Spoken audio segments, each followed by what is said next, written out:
The theme of this workshop is what constitutes a resilient food system. And I think it's noteworthy to observe that resilience has become somewhat of a new buzzword. What does it really mean?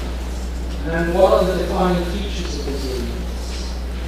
And it's very important to clarify this concept. Who's saying what, why, and how is the term used? Because resilience is a concept now used by both the supporters of industrial food and farming, as well as by proponents of ecological farming, agroecological approaches to food and farming.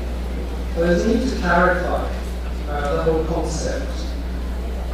And to help us unpack the concept of resilience and answer the question, what constitutes a resilient food system, we have 6 presentations this morning. They'll offer a mix of theory and practical examples and case studies from which you can learn. Each presentation will last about 10 minutes, and I'm going to have to be very strict on time. There will be 5 minutes for discussion after each presentation, and then that will be followed by 25 minutes general discussion. The translators, who will be working in Korean, Spanish, English, and French, have already informed me that they'll have to leave at 1 o'clock sharp, so we will need to be very disciplined in order to ensure that everyone in this room has got translation help. I'll come up at 1 o'clock sharp. So without further ado, I'm going to invite Mike Jones to come up. And I'll also request each speaker to present himself or herself. This is more sacred time, so just briefly introduce who you are and where you work. Mike. Thank you, Michelle. Good morning, everybody. I'm based at the Stockholm Resilience Centre in Sweden. I'm part of the Resilience Alliance's Connected program, which means that I take resilient science out into the wider world of practice and policy and try and interpret it in ways that make good sense and add value to what practitioners are doing on the ground. So the emphasis on practicality for field workers and policy makers. My own background is I worked in Africa for 40 years and protected area management and community-based natural resource management. A lot of that with both commercial and smallholder farmers. And I come from a farming background, so the whole question of resilience of food systems is very clear to me. So this presentation is just a very quick overview. I'm going to just pose some very general questions. What do we mean by a resilient food system? So this is a pair of contrasting images of 2 very different kinds of systems. The one is an agroforestry system. These are both in Brazil. This agroforestry system, it looks very resilient, but much of that long-term resilience will depend on what's going on in the system with regards to nutrient recycling, the development aspirations of the farmers, their culture, and changes that may occur in the larger environment. I know very little about the system, so these are just general questions that are resilience assessed in my past in order to probe and understand the system. Then on the other side, in very marked contrast, is this industrial soybean production that's been created through the removal of forests and savanna in Brazil. It's highly industrialized, highly efficient, primarily producing soy for the European livestock industry, a lot of it the Danish pork industry, and it's what ends up in the sausages that I eat in Stockholm quite regularly. It looks really good. It's producing lots of food and it's making lots of money for the investors. But it's a collapse waiting to happen. It's what we call the build trap. It's a collapse waiting to happen because the system has become highly efficient at the expense of its ability to adapt and changes to environment changes. And also because this is part of a global system, the whole question of resilience for whom becomes a very important matter. The industries that support this and the consumers in Europe that benefit from it, for them it's a big contribution to their resilience. But in terms of what's happening in Brazil and what may happen to the livelihoods of people on the ground, they may very well have lost resilience as a consequence of this. contrast in these two very different kinds of systems. That is the cause of a big political debate about which sort of system is the best for the long-term future. And that political debate is leading to a lot of indecision at national government level as to what should be done. And that's one of the reasons why I think the Citizen Science Report is very important, to try and find some common ground of what, and really get to grips with the question of what's resilient and what isn't resilient. This is an example from Australia, here on the left, very clearly, not the same scale of industrialization as in Brazil, but still an industrialized farming system model. And on the right, there's a picture of what happens when soils are over-irrigated and then become salinized. In terms of commercial agriculture, this is game over. These salinized soil systems will not recover, but possibly for thousands of years because of the feedback loops that exist within the soil there that maintain them in that salinized state. This is a summary of the resilience assessment of a farming area in Australia, just to show you what a resilience assessment looks like at sort of local stakeholder level. The different boxes here represent thresholds of potential concern with regard to change in the slow variables in the system. Slow variables provide stability, and if they change, then the chances are that they will precipitate deeper change through the system. They're highly undesirable. One of the things to note is here, the social values, which are translated into laws and policies, and how those affect the whole landscape, and how those in turn affect some of the things upon which farm financial viability depends, and then into the food processing change, which feeds back into social values. And here on the right are some of the major shocks that could cause these different parts of the system to cross the threshold into something possibly undesirable. This particular system, the farmers and suppliers are working on ways of transforming the system because they know they're in a tough position. The barley sumac system. This is a system that's been around for somewhere in the region of 1,500 years, and it's survived disruptions of Dutch colonists and also the introduction of genetically modified rice. These were two different attempts to commercialize and make it a consistent with the production of rice as a commodity. They managed to resist that, but currently this system is threatened by climate change. We don't know how climate change changes the intensity, frequency, and so on the rainfall is going to affect the ability of the irrigators to manage their work adequately to maintain rice production. And then the other one is tourism, which is introducing a lot of cash into the economy, particularly for the younger people. This is giving them a glimpse of the potential of a very alternative kind of future based on consumerism. An example from Tanzania, this is the restoration of the co-evolved system. There was a big development project went in there. They were going to remove the textile supply to improve the yield of livestock and arable agriculture. The system collapsed, but virtually became a desert. The way to recovery was by reinstituting the traditional language practices in that area. They re-established agroforestry. It's coming back. It's a success story of restoration based on local people's knowledge of how the system worked. And the problem was that the developers went in there, didn't understand the system before they changed it. Very common. This very quickly is a list of attributes of general resilience for a system.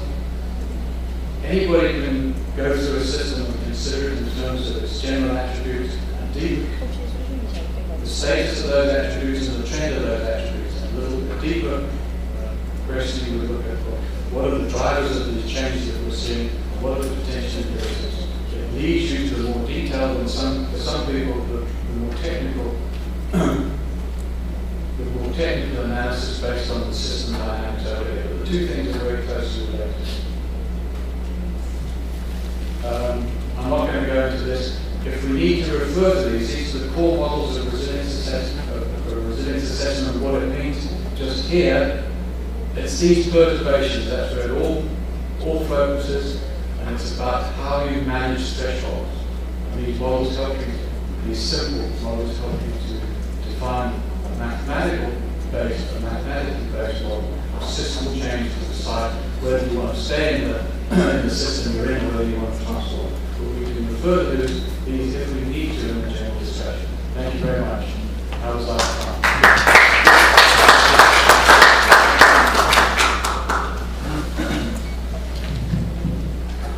Thank you very much, Mike.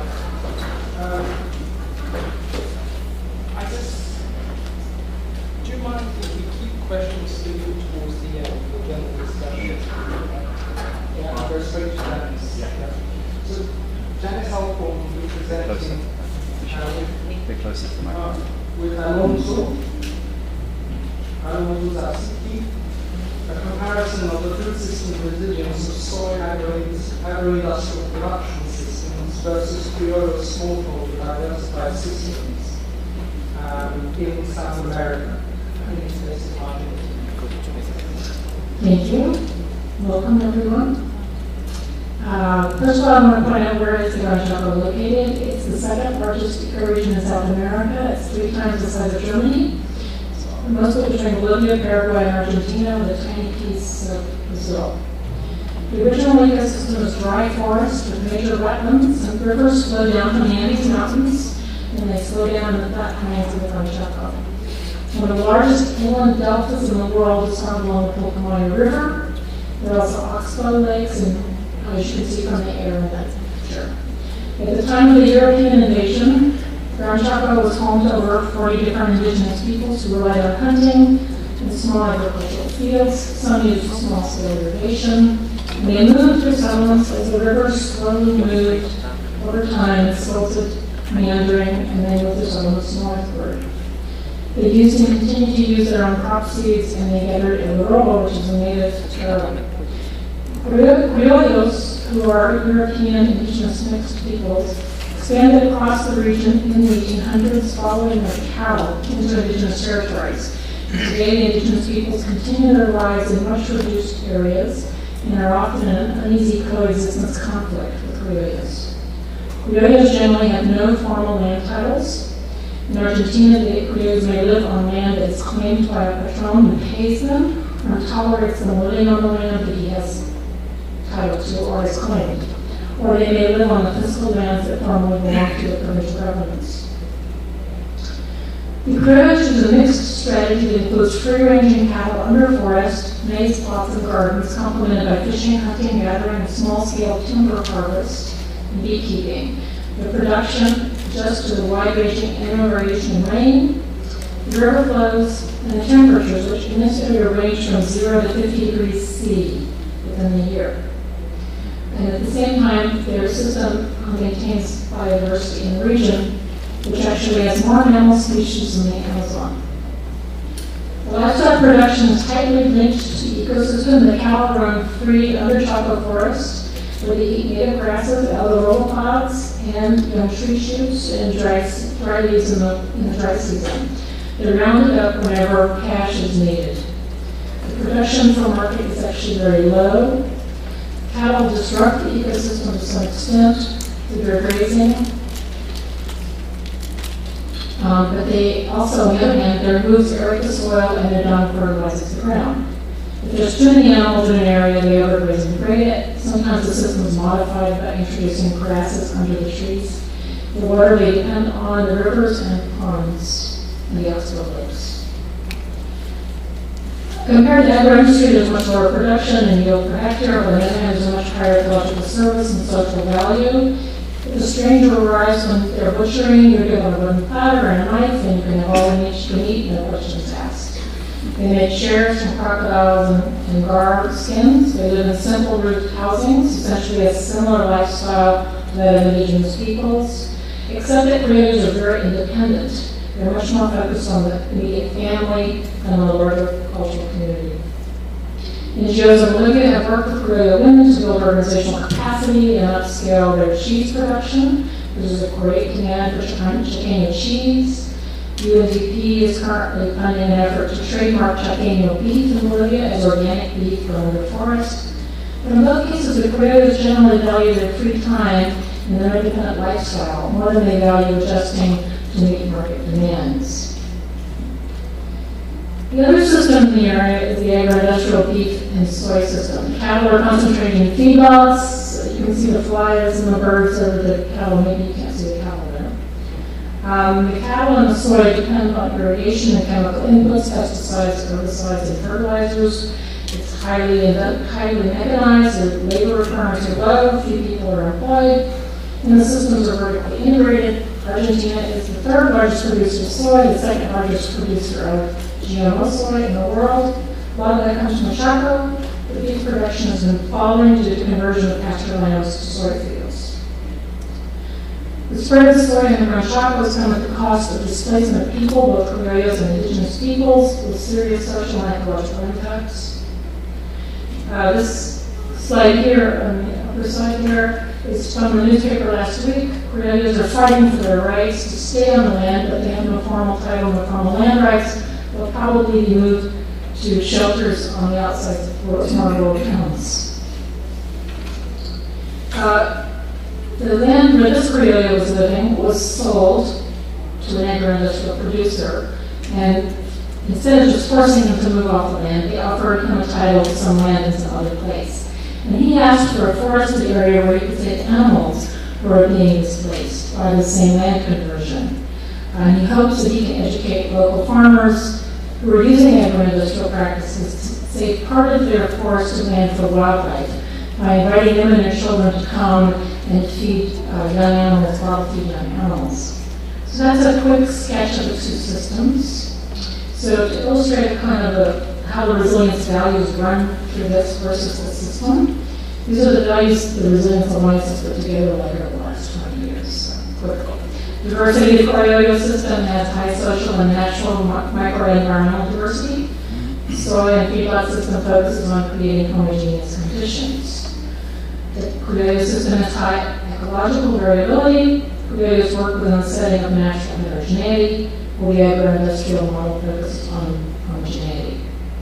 The criollo system is built on highly modular units, which are locally mobile, versus the agro-industrial soil and feedlot system, which is interconnected and therefore more susceptible to shocks, and when shocked, creates wider shocks. The soil system depends on Roundup and other chemicals, the global food market, the lack of land use regulations, where restrictions on deforestation are not respected. The criollo systems follow the slow variables such as river movement and silting, which means the river moves from year to year, changes where water and wetlands will be available for cattle, where they can plant, where they can live. The soil ecosystem blocks river movements, engineers rivers to prevent shocks, and at the same time they create shocks to the criollos. As the infrastructure for irrigation and roads goes in, it changes the river patterns and they flow into the criollo's house, forcing river settlement. There's type feedback on the criollo side. They know when they go off track. If there's drought and too many cattle for the carrying capacity, the cattle will die. They're not used to hand caring for animals or having veterinarians. If there's an animal who's in trouble, they just die.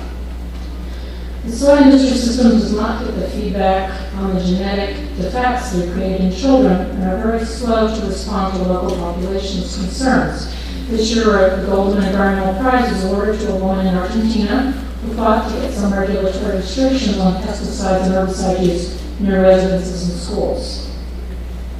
In the criollo system, social networks are narrow, created around extended independent families, and while they may be organized by NGOs and federations, they tend to remain very independent-minded. They do, however, have great social capital and they're linked to the broader Chaqueño culture and music traditions, but they lack the social organization of indigenous peoples. Some criollo leaders, especially women, are leading resistance to their displacement by the agro-industry.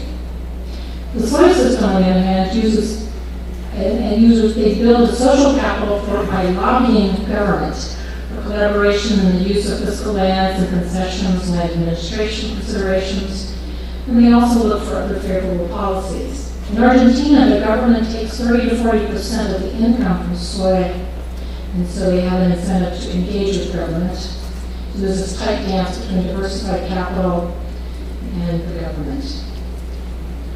In the Criollo system, experimentation is valued and supported as it's needed for adapting to local microenvironmental changes, extreme climates. In the agro-industrial example, experimentation is centralizing crop breeding facilities. Soy farmers in Argentina have been quick to adopt soil conservation practices, windbreaks at regular intervals, and the nosed seeds. In terms of governance, the Chaco has a mix of common and private property rights that are in conflict, not in harmony.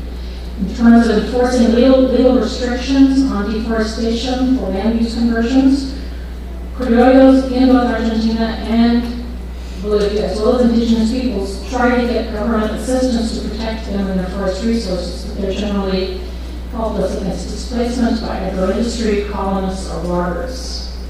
At the international level, there have been projects for a sort of transnational governance of the Pilcomayo, but ever since the 70s, there's been a series, but they've all failed. IRSA, which is an integrated effort by international capital, is now putting in a lot of roads and irrigation elements. It's penetrating this region and it's